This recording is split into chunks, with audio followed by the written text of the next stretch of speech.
After 8 years of waiting, Hytale has finally been released in early access. This game has had some major hype around it ever since it was announced. Many people in the Minecraft community think it's a Minecraft killer, and others think it's gonna flop within a couple of months. So today we'll take a critical but fair look at this new game to see if it was worth the wait and if you should jump in and try it out, along with everything else you need to know about Hytale. So Hytale is a Minecraft-like game. It's open world and procedurally generated, and it has a ton of the same elements from Minecraft like you would expect from really any block game, but it leans more heavily into the fantasy, exploration, and even has some RPG elements. You're probably wondering why it's taken so long to release. Since it was announced in 2018 by Hypixel Studios, it was sold a couple of years later to Riot Games, and Riot could not make the game work commercially, so they resold it back to the original authors, who are now using the original engine from back in 2018 era. Simon, the original creator and now owner of Hytale, took a huge financial risk in buying it back at the cost of tens of millions of dollars allegedly. However, he has stated that they have enough money from the pre-orders to fund development for 2 years, so it looks like there's at least a short-term future for Hytale. Now, this is an early access release, and you'll be hit with dozens of reminders of that if you buy it, so the game is lacking refinements, polish, and bug fixes right now, but what we do have is actually pretty solid, and there's a surprising amount of content here, but a lot of it does feel a little bit hollow. However, after a few hours of playing, I've only managed to find a couple small cosmetic bugs, really nothing major, and the stability is honestly pretty good for a pre-release early access game. The graphics are really decent and the skies are beautiful. There's also really nice ambient lighting everywhere. The foliage and the trees are super well done,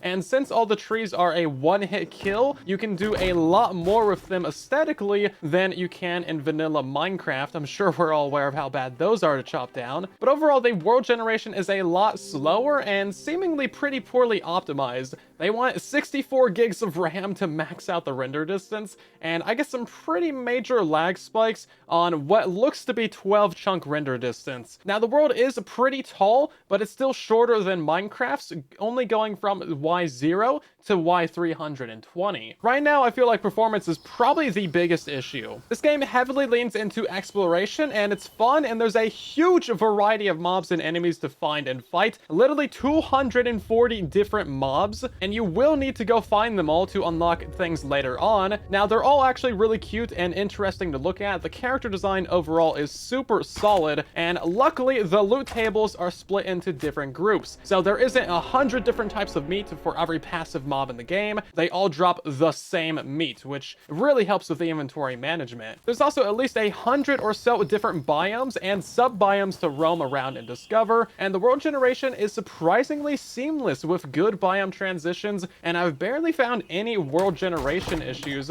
but there isn't much to do in the biomes themselves. You will have to travel and explore to find the various different ores and the different groups of mob loot, and you'll also find a ton of abandoned structures with some basic enemies and some loot chests, most of which I found aren't really worth exploring just because the loot in the enemy loot isn't really that good. I did find a really cool dungeon, and I opened it up. It was a work in progress, so I mean, hopefully that's something cool in the future. Now, the day and night cycle seems to be twice the length of Minecraft, with the days and nights lasting 20 minutes each, and weirdly, there's a cooldown. You have to wait a couple of minutes after it becomes nighttime before you can sleep to skip the night.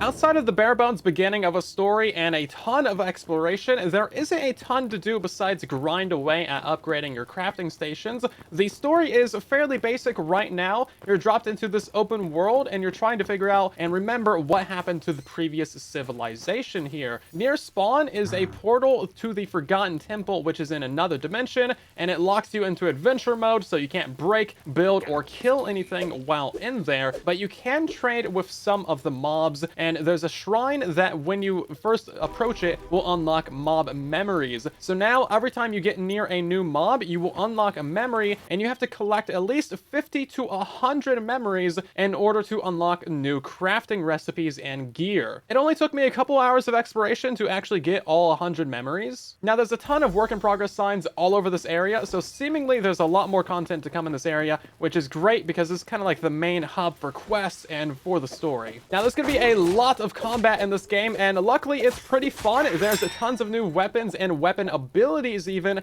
and there's also magic, which I haven't actually gotten into yet. However, every mob in the game is pretty beefy, especially if you have starter gear. They all hit hard, and health only regenerates if you eat food, which is also really slow to eat. Mobs will chase you down, so prepare to die often because everything runs as fast as you or faster than you, unlike in Minecraft where you can actually run away and chase things down. Luckily, you can block with either your weapons or a shield, and that prevents all damage, but it requires stamina in order to do it. Now, hostile mobs also spawn during the day. They do not burn in the daylight, and they don't despawn that easily, but they are fairly easy to sneak around and just run past. Now, you will be having to farm a ton of mobs in order to get all the ingredients to upgrade your gear, so prepare to grind because the drop rate is really low. If you're not a fan of the combat, it can be a really big drag since every encounter can take at least 30 seconds to actually defeat the mob or mobs. Even the passive mobs seem to be built like a tank, and I think there's a lot of balancing that needs to be done here. You pretty much have to use your power attacks in order to kill things, and the normal like quick attacks that you can do with your weapons barely do any damage. Seriously, a bunny took 13 hits with my daggers in order to kill it, which is ridiculous. Now, the crafting is simplified. There's no recipes to remember. It just tells you all the ingredients up front, but it requires a ton of resources,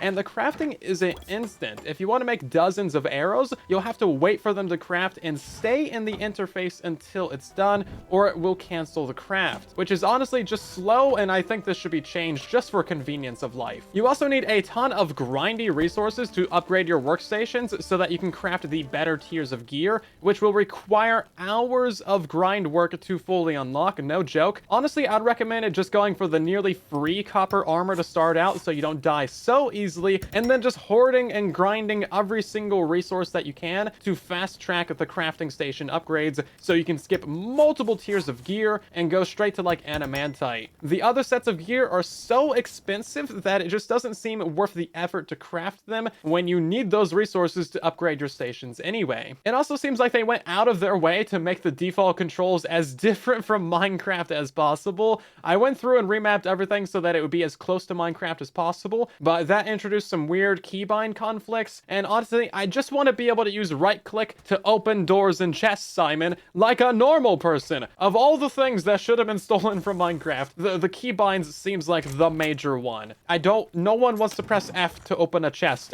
I don't like it. I'm sorry. At some point in the future, they're going to be adding some minigame servers. There's already a tab for that on the main menu, and the multiplayer is actually fairly seamless and easy to set up. So you need to use some sort of server host, but you just put in the IP and a name, and then you can join it. And I've had an absolutely seamless time with multiplayer. There's really been no issues or lag spikes or connection issues. There's also this really convenient world map, as you can see here, which is very nice, but it doesn't give you that much information. If you hover over somewhere, it doesn't tell you what the biome is, but you can like right click, that'll give you the coordinates, and then you can actually set that as a specific marker. You can only have one marker at a time though. It does show you your death locations, which is really nice. Otherwise, there's some improvements that could be made to the map, like you can only go so far. I've explored thousands of blocks over here, and it just doesn't really render in. Now, that's all just for survival. There's also, of course, creative mode, and there's like different world types as well. So you can make a super flat world, which is just kind of a generic grass super flat. But in creative, there's actually a lot of really interesting creative tools. You can copy, you can paste, you can select areas. There's brushes for painting blocks and deleting blocks. Honestly, a lot of really cool stuff that you'd only see with advanced Java Edition mods like Lightmatica and World Edit, but it's built directly into the game. There's also a dozen or so other features that they have listed in the menus that are not implemented yet, and you can even import like 3D files straight into the game, and it'll just like build it for you straight up. So that's pretty cool, and you can copy builds between worlds as well. Overall, a lot of really interesting stuff happening. There's a lot of really good bones here, but I'm not sure what the in-game goal is. With Minecraft, you go fight the dragon and travel across multiple dimensions, but I'm not not sure what the story here is, or if there even really is one at this point being early access. So if you want to be a beta tester, you can get the game, but personally I would hold off on buying it until the full release. There's a lot more that needs to be done, from polishing to adding all the content that they have planned, and we don't know when the full release will be or what the update schedule even really looks like. It could be 6 months or it could be 2 years before we have a full release. So that's my early review of Hytale. If you've gotten your hands on the game so far, then let me know in the comments what you think about it, or if you found anything cool, or if you have any crazy bugs, let me know and I might make a video on those as well. But thanks for watching and subscribe for more.